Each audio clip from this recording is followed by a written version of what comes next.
Alright, let's go. Yorick. Try number 2. Welcome, ladies and gentlemen, to another episode of the Lore of League of Legends. In this episode, we'll be returning to a champion we covered such a long time ago. A champion who is the survivor of a long-forgotten religious order. Blessed and cursed with the power over the dead and trapped on the Shadow Isles, his only companions are the rotting corpses and shrieking spirits that he gathers to him. Without further ado, I present to you the updated lore of Yorick, the Shepherd of Lost Souls. Enjoy.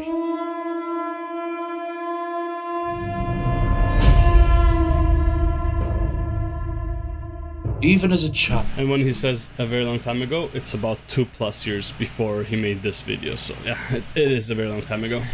Yorick's life was never normal. Raised in a fishing village at the very edge of the Blessed Isles, he always struggled to find acceptance. While most children his age were playing hide and seek, young Yorick was making friends of a different kind, the spirits of the recently deceased. At first, Yorick was terrified of his ability to see and hear the dead. Whenever someone in the village passed away, Yorick would lie awake at night, waiting for the chilling cry of a new visitor. He could not understand why they chose to haunt him, and why his parents believed the spirits to be nothing more than nightmares. In time, he came to realize the souls were not there to harm him. They were simply lost and needed help finding their way to the beyond. Since only Yorick was able to see these spirits, he took it upon himself to be their guide, escorting them to whatever awaited in eternity. The task was bittersweet. Yorick found that he enjoyed the company of ghosts, but each one he brought to rest meant saying farewell to another friend. Is this different from the original Yorick thing? The original one was like, Yorick and his family were grave diggers for generation, that was like their occupation and stuff. I don't remember the part of him being able to, I think he was actually able to talk to ghosts and stuff like that back then. But I feel like he was just a grave digger. Well, not a to the dead, shepherd. He was a saviour. But to the living, he was a pariah. The villagers only saw a disturbed little boy who spoke to people who weren't there. Tales of Yorick's visions soon spread beyond his village and drew the attention of a small order of monks who dwelled at the heart of the Blessed Isles. Its envoys travelled to Yorick's island, believing he could become an asset to their faith. Yorick agreed to journey to their monastery, and there he wait, did it say Blessed Isles? Blessed Isles. Yeah, okay. Its envoys travelled to Yorick's island, believing he could become an asset to their faith. Yorick agreed to journey to their monastery, and there he learned the ways of the Brethren of the Dusk and the true significance of their trappings. Every monk carried a spade, as a symbol of their duty to conduct proper burial rites, which ensured souls would not lose their way. And each brother wore a vial of water drawn from the Blessed Isle's sacred spring. These tears of life represented the monk's duty to heal the living. Yet no matter how he tried, Yorick could never gain the acceptance of the other monks. To them, he was tangible proof of things that should only be known through faith. They resented his power to easily perceive what they themselves had struggled their entire... If you have faith, believe in the faith, man. Don't be jealous of other people, because if you have faith, whatever it is you believe in, there's a reason that that someone gave this person this power. There's always a reason when you're dealing with faith, right? So you shouldn't be jealous or your faith is lacking. If you're jealous, means your faith is lacking. I'm just saying, you know, it's a whole, like, you can debate faith for like days and not come to a conclusion. It's like years even. Anyways, back to the video. Their lives to understand. Shunned by his brothers, Yorick found himself alone again. One morning, as he tended to his duties in the cemetery, Yorick was interrupted by the sight of a pitch-black cloud rolling across the surface of the Blessed Isles, devouring everything in its path. Somebody just lost their queen, I'm just saying. Yorick tried to run, but the cloud quickly enveloped him and plunged him into shadow. All around Yorick, living things began to writhe and contort, corrupted by the foul magic in the black mist. People, animals, even plants began to transform into vile, ghoulish mockeries of their former selves. Whispers emanated from the turbulent air around him, and his brothers began ripping the vials of healing water from their necks, as if the objects were causing them great anguish. A moment later, Yorick watched in abject horror as the monks' souls were ripped from their bodies, leaving cold, pale corpses behind. Among the quieting screams of his brethren, Yorick alone could hear voices within the mist. "Remove it. Join us. We will become one." He felt his fingers grasping for the vial at his neck. Mustering all his resolve, Yorick forced his hands away from his throat and commanded the howling souls to stop. The black mist writhed violently and darkness overtook him. When Yorick awoke, the winds had calmed and the once fertile lands had transformed into the grotesque hellscape of the Shadow Isles. Isolated tendrils of the black mist clung to him, trying to overtake the one living thing not yet corrupted. As the mist wrapped itself around him, Yorick saw it suddenly recoil from the vial at his neck. Yorick clutched the blessed water, realizing it was all that kept him alive. In the days that followed, Yorick scoured the islands for survivors, but found only the twisted remnants of what once lived there. Everywhere he walked, he witnessed wretched spirits rising from the bodies of the dead. As he searched, Yorick slowly pieced together the events that led to the cataclysm. A king had arrived seeking to resurrect his queen, but instead had doomed the Isles and everything on them. Yorick wished to find this ruined king and undo the curse he had unleashed.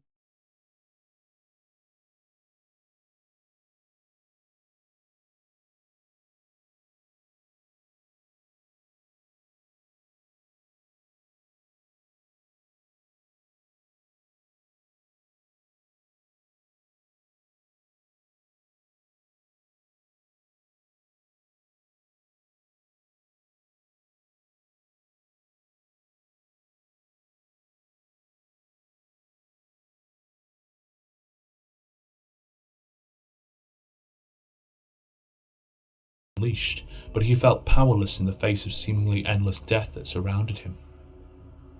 Almost lost within his grief, Yorick began to speak to the spirits around him, attempting to find solace with them as he had as a child. Instead, as he communed with the mist, corpses left their graves guided by his voice. He realized the bodies he once laid to rest were now his to command.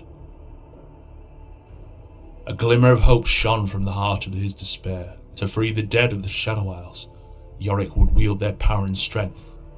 In order to end the curse, he would be forced to use it.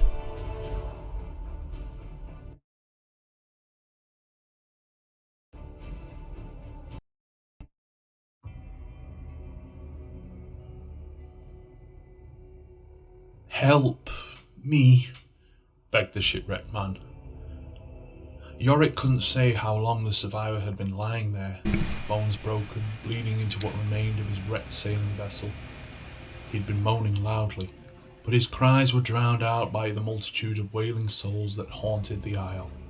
A maelstrom of spirits gathered around him, drawn to his flickering life force like a beacon, hungry to reap a fresh soul. The man's eyes widened in horror. He was right to be scared. Yorick had seen what happened to lost spirits taken by the black mist, and this was warm flesh.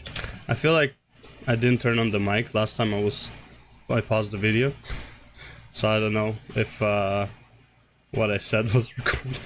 This is a weird morning. It's been a weird morning. Anyways, just going to reiterate in case it wasn't recorded. I want to know Viego's full story.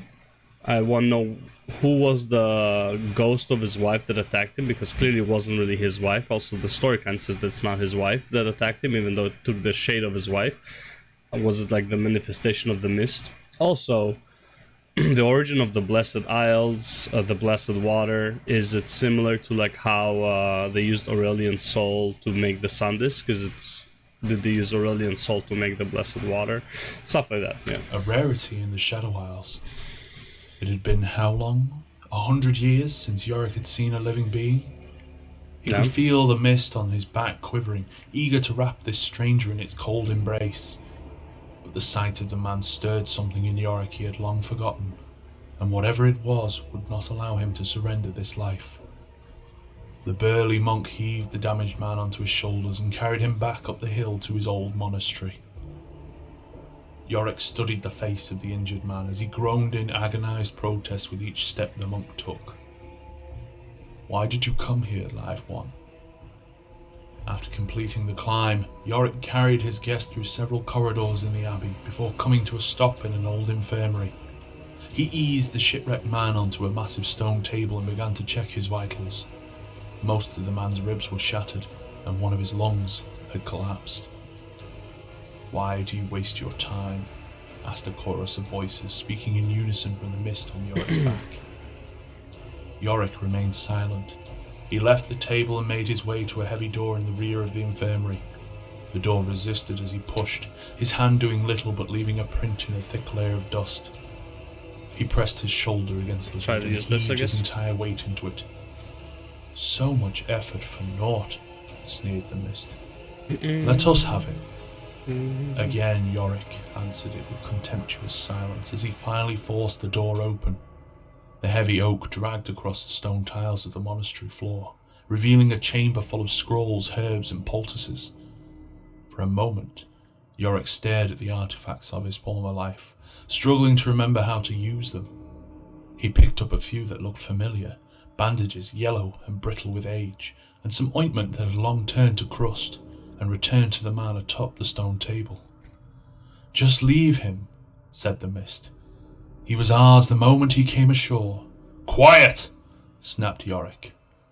The man on the table was now gasping for Interesting. So the mist still talks. So I wonder if what was resurrected in the shape of Diego's wife was actually a manifestation of the mist, and the reason the mist could manifest because death already took over her, right? So she was already dead, so like in a sense death took over her, but then the blessed water resurrected death, which is the black mist. Would that be kind of how it goes? Knowing he had little time to save him, Yorick tried to bind his wounds, but the rotten bandages fell apart as quickly as he could apply them. As his breath grew more ragged, the man convulsed.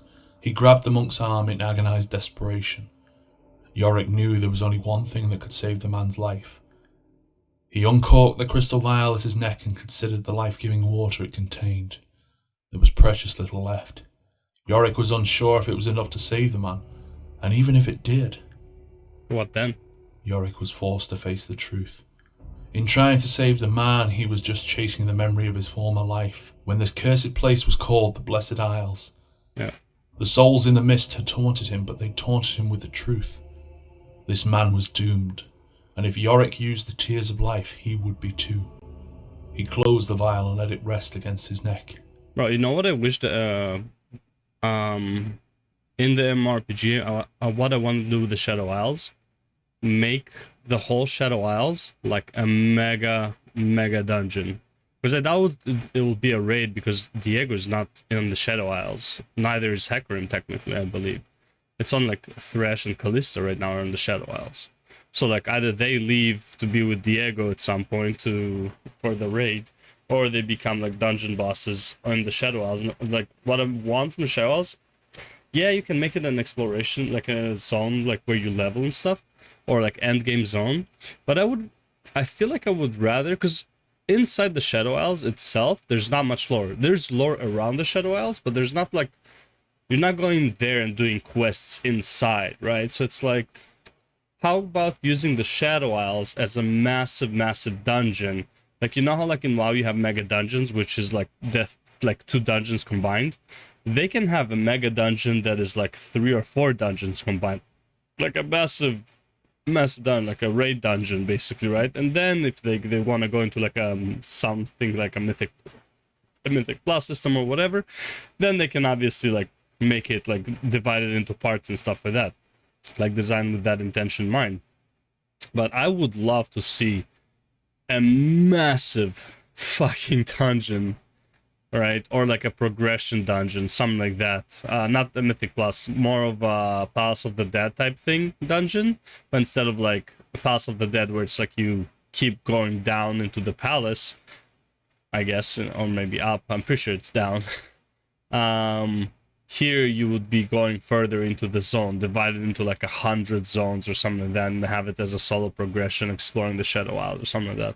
I know, but as a whole, like, I feel like the Shadow Isles is a fantastic instant zone. I don't know if it would be a great zone for like just players to go in, because then it would feel like, well, the Shadow Isle is not a threat. You just go in, like, you just demolish everything, you know.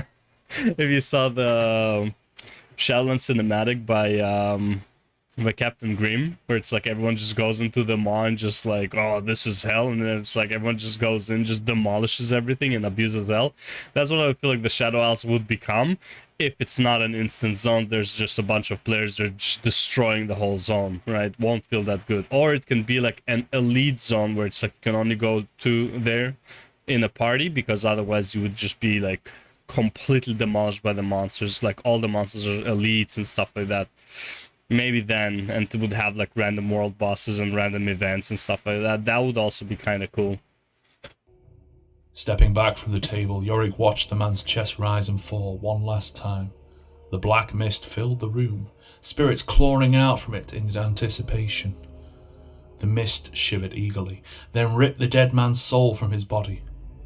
It uttered a faint, feeble cry before it was devoured by its new host. Yorick stood motionless in the room and uttered a barely remembered prayer. He looked at the soulless husk on the table, a bitter reminder of the task he had yet to complete. While the curse of the ruination remained, anyone who came to these isles would suffer the same fate. He had to bring peace to these cursed islands, but after years of searching, all he had found were whispers about a ruined king. He needed answers. With a single motion of Yorick's hand, a thin strand of mist poured into the man's body. A moment later, it rose from the table, barely sentient, but it could see, it could hear, and it could walk. "Help me," said Yorick. The body shambled out of the door of the infirmary, its sloughing footsteps echoing through the halls of the monastery. It continued out into the foul air of the cemetery, walking through the rows of emptied graves. Yorick watched as the corpse trudged toward the centre of the aisles until it disappeared into the mist. Perhaps this one would return with the answer. It is pretty cool that the mist is alive. I understand that Diego can't control the mist, but like when Diego is not controlling the mist it can do its own thing. So that's kind of interesting. But anyways, yeah, that's Yorick. And yeah, let's go for the next one, shall we?